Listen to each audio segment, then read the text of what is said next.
Olá, sou Gisele Martinhago, você está no canal Martas e Marias, seja muito bem-vinda! Hoje a gente vai continuar conversando sobre esse livro aqui, o Manual Politicamente Incorreto do Feminismo, da autora americana Carrie Lucas. No primeiro vídeo dessa série, falei um pouquinho para você um apanhado em geral do livro. A introdução, onde a autora fala um pouquinho de alguns momentos históricos do feminismo, né? Faz essa linha ali da parte histórica, e depois te mostrei um pouquinho a respeito dos 15 capítulos do livro, só uma pincelada bem geral assim do que cada capítulo trata. E aí, no vídeo de hoje, a gente vai falar sobre, um pouquinho mais aprofundado, os 3 primeiros capítulos do livro. A princípio eu tinha pensado em fazer de 5 em 5, então mais 3 vídeos, mas eu achei que os vídeos iam ficar muito longos, então vou falar só sobre os 3 primeiros capítulos do livro então. E por que falar desse assunto, né? Porque continuar falando sobre feminismo. Talvez você já assistiu os outros vídeos, mas eu sempre gosto de reforçar que eu acredito que é muito importante a gente compreender essas ideias, porque hoje elas estão aí bombardeando as nossas mentes e corações, elas influenciam naquilo que a gente pensa, naquilo que a gente sente, e muitas vezes essas ideias, muitas não, sempre, elas vão confrontar o padrão de Deus para as nossas vidas. Então a gente precisa compreender essas ideias para fazer esse contraponto, sabe? Para fazer essa comparação entre o padrão de Deus, o que o padrão de Deus nos propõe e o que o feminismo nos propõe. E a gente vai perceber que são ideias incompatíveis, que não dá para ser uma mulher segundo o coração de Deus, não dá para ser uma mulher sábia que edifica a sua casa e tantas outras qualidades, né, que Deus quer ver florescer em nós, com ideias feministas aí fazendo parte e guerreando dentro do nosso coração. Então o livro da Carrie vai acrescentar um pouco mais aí de luz, de conhecimento, para a gente compreender as falácias feministas e a gente estar preparada aí para se defender, guardar o coração,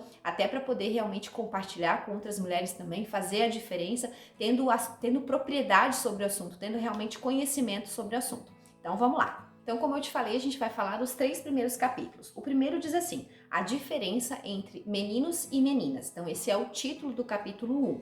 Então, nesse capítulo, ela vai falar sobre essas diferenças que há entre meninos e meninas, ou seja, entre o sexo masculino e o sexo feminino. Ela começa o capítulo com uma pergunta assim, ó. Será que existem diferenças inatas entre os sexos? Ou é uma construção social? Então, a resposta politicamente correta seria dizer não. Não há diferenças inatas, isso é tudo fruto de uma construção social.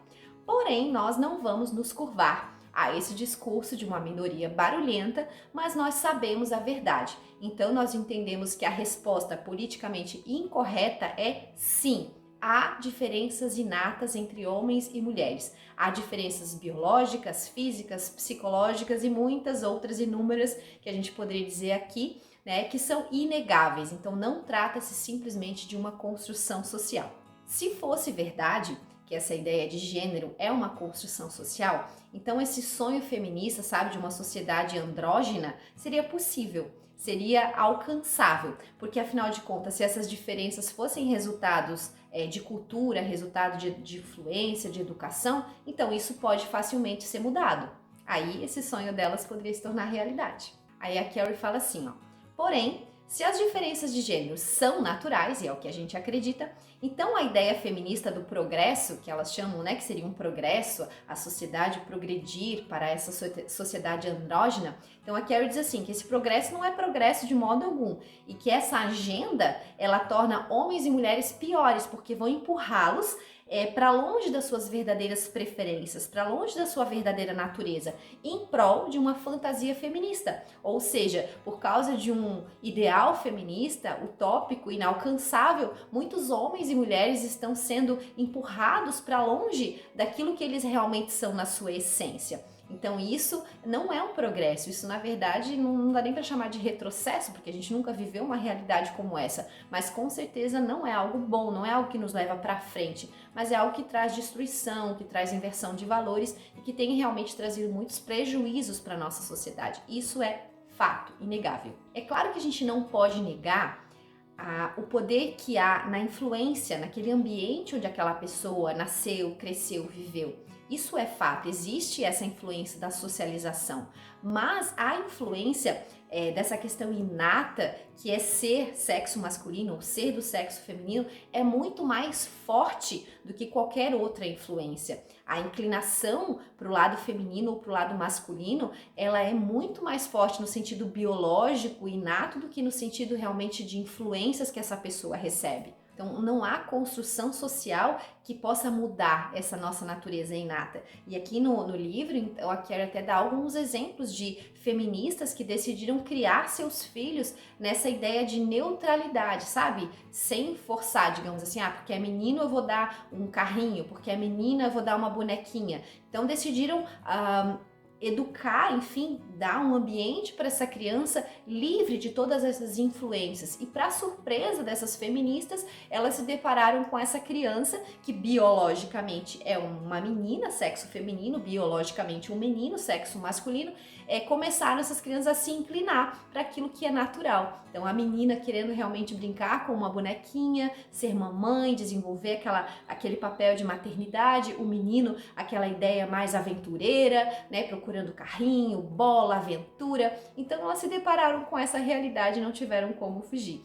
Então a gente vê aí o poder que há realmente na natureza humana inata e não nas construções sociais como elas querem nos fazer acreditar. No capítulo 2 o título é assim: De Volta ao Romance. E aqui a Carrie então fala da importância do cortejo, desse jogo da conquista, do romance, do quanto isso é importante para um homem e para uma mulher que tem intenções de encontrar alguém para construir um relacionamento mais duradouro, né? Quem sabe casados aí para sempre, né? Felizes para sempre, realmente ter uma ideia de construir uma família, o quanto esse jogo da conquista ele é importante e o quanto as mulheres perderam com o menosprezo a isso. E a Carrie fala assim, ao contrário do que dizem as feministas, essas tradições, esses papéis, né, do homem conquistador, a mulher a ser conquistada, ela diz que isso não objetifica as mulheres, não tinha essa intenção,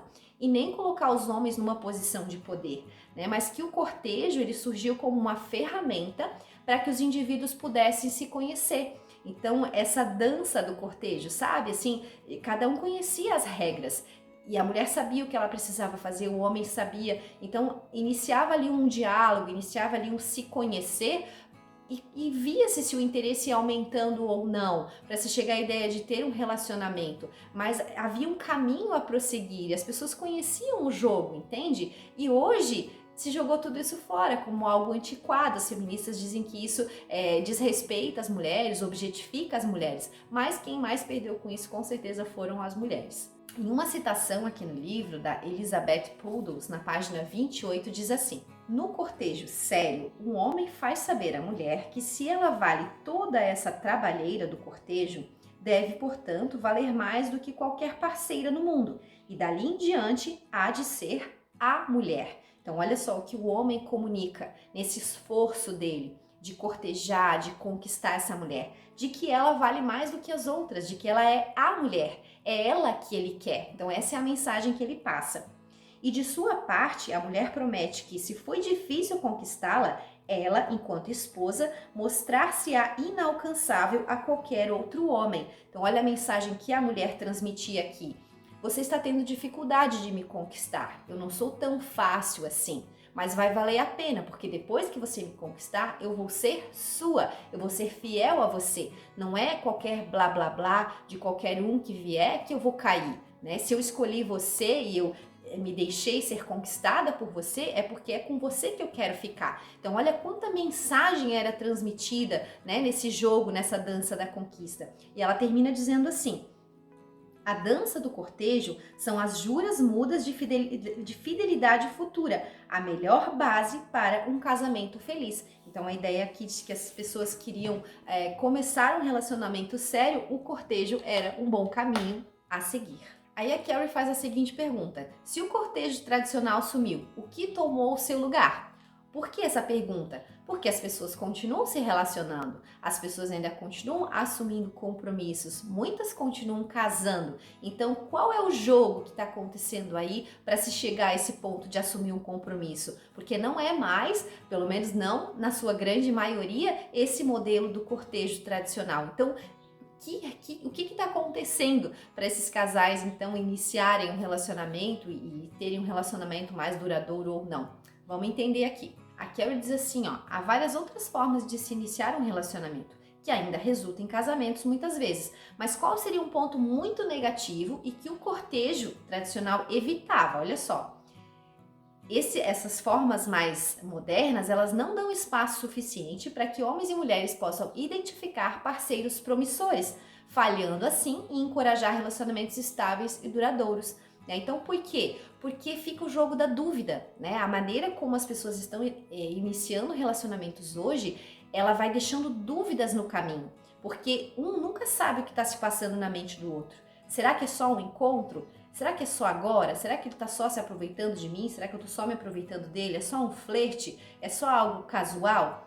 Será que vai ter um dia seguinte, sabe? Uma ligação, um convite para sair de novo? Então gera muita dúvida, com isso muita dificuldade de que ambos, às vezes um tá querendo mais sério, mas o outro só tá se aventurando. Então sempre fica essa dúvida, isso com certeza não é bom para que se possa dar passos seguintes em direção a um relacionamento mais sério. Então a Carrie diz que é preciso enfrentar essa dura realidade de que essas maneiras muito modernas de iniciar relacionamentos, elas têm trazido prejuízos, principalmente para as mulheres. As mulheres perderam mais com isso, com certeza, foram muito mais usadas e desvalorizadas do que eram antes, né? E ela diz que a gente precisa encorajar, então, as mulheres a recuperar esse seu poder de conquista, à medida que elas fazem o quê? Restringem o acesso dos homens a si, ou seja, se guardem um pouco mais, se valorizem um pouco mais. Se a intenção é em conquistar alguém para ter um relacionamento sério, não é tendo vários relacionamentos casuais.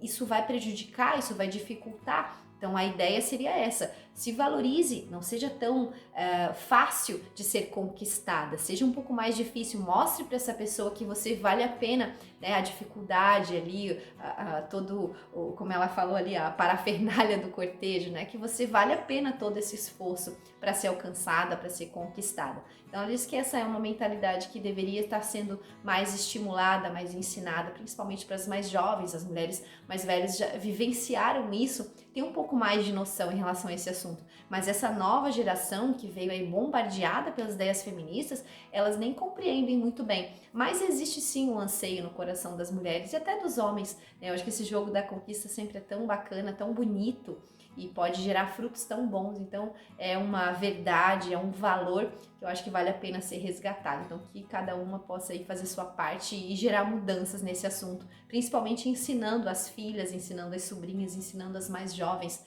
a se valorizarem como mulheres, a quererem ser conquistadas. Acho que é muito aquela ideia de se eu quero um príncipe, eu devo ser uma princesa. Acho que vai por aí. No capítulo 3 é assim: sexo, o amor tem algo a ver com isso. Então a autora nos mostra resultados de pesquisas com muitas mulheres que nos dizem o seguinte: as mulheres ainda são mais vulneráveis que os homens e lamentam sua inabilidade de separar o sexo do amor. Então as mulheres não estão encarando a ideia do sexo casual assim com tanta naturalidade, sabe? Como festa e brincadeira.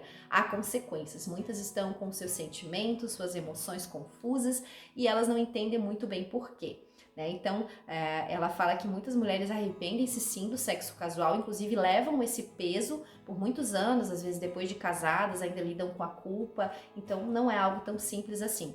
E ela vai nos explicar, inclusive, que isso tem a ver com a parte biológica, porque as mulheres, na questão do ato sexual, elas liberam um hormônio que chama ocitocina. É o mesmo hormônio que é liberado quando a mulher tem um bebê, e esse hormônio está muito ligado ao apego, sabe, à afetividade.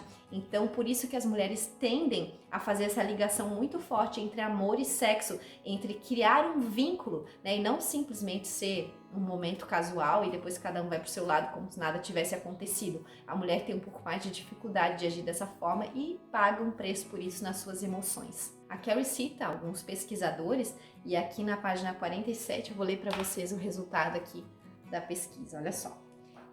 Tanto Townsend quanto Glenn e Marquardt, no caso pesquisadores, né, fazem notar que as mulheres diziam-se frustradas com suas emoções, ou por outra, culpavam-se a si mesmas, não pelo sexo casual, mas por se sentirem emocionalmente envolvidas após o sexo.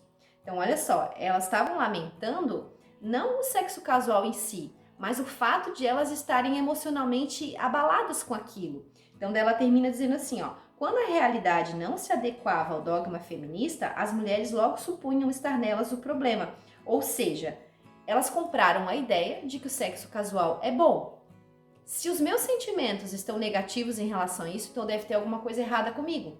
Então a mensagem foi passada com tanta força, elas compraram tanto essa ideia, que elas não param para pensar que de repente o problema não está nelas, o problema realmente está no sexo casual. Olha só.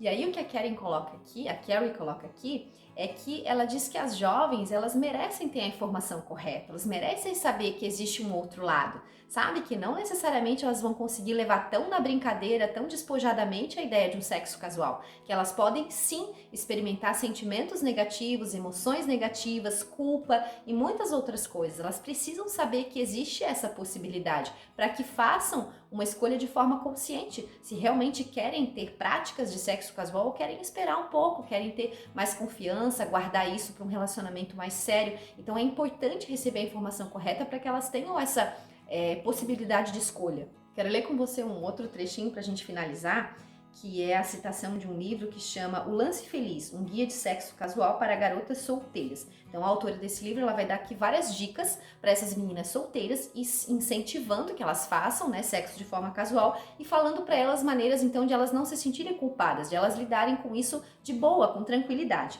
Então olha as dicas que ela dá. Entre as regras que devem governar o sexo casal estão: entender que sexo não é amor. Então aqui ela já começa separando completamente. Não confunda, sexo não é amor, sexo é sexo, amor é outra coisa. Depois ela diz assim: manter separados suas emoções e seus orgasmos, né? Ou seja, fica com a parte física que é legal, que é gostosa, que te dá prazer e não mistura emoção com isso. Depois, assegurar-se de que é só sexo, ou seja, você realmente está só se aproveitando daquela pessoa e ela está só se aproveitando de você. Não cria nenhuma expectativa, porque se você criar expectativas, aí pode ser pior. Aí você pode criar problemas para você. Outra questão aqui: limitar os encontros. Ou seja, é uma vez só, né? Não fica inventando moda de querer de novo, porque daí realmente você vai acabar despertando algum tipo de sentimento, algum tipo de afetividade com essa pessoa e você não vai conseguir levar isso na esportiva. E os outros dois aqui eu achei muito esquisito, enfim, cômico ou trágico, como você quiser entender. Mantenha-se ocupada, ou seja, não fica pensando no assunto, sabe? Se vier um sentimento de culpa, se der uma dor no estômago, você não tá se sentindo legal por aquilo, vai se ocupar e fazer outra coisa. De repente até arranja outro, né? Pra já entrar num outro lance aí que aí você esquece aquele. Então mantenha-se ocupada. E aí depois ela diz assim: e reforce a amizade com as manas, ou seja, vai conversar com as amigas, vai se distrair, vai fazer outra coisa, mas não fica pensando nisso, não fica alimentando essas emoções, né? E ela fala assim, né? Alerta-se as mulheres contra fazer sexo casual com alguém em quem possam estar interessadas para um relacionamento real. Essa é a última dica que a autora deu aqui, né? Do livro ali. No caso, dizendo que se você tem algum tipo de interesse por essa pessoa, sabe? Se tem alguma afetividade já, né, porque é um amigo, é um colega de trabalho, alguém que você conhece, então não faça sexo casual com essa pessoa, porque realmente aí a chance de você se envolver emocionalmente pode ser maior e você pode sofrer, porque não passava apenas de uma transa, de um lance, não sei o que, e você criou expectativas erradas. Então, olha que doideira. Então, essas foram as principais ideias aí do livro da Carrie Lucas, né, dos 3 primeiros capítulos. No próximo vídeo, então, eu vou te tentar trazer aí mais 3 ou 4 ideias, vou ver, para o vídeo não ficar muito longo, tá bom? Então, te espero no próximo vídeo. Deus te abençoe.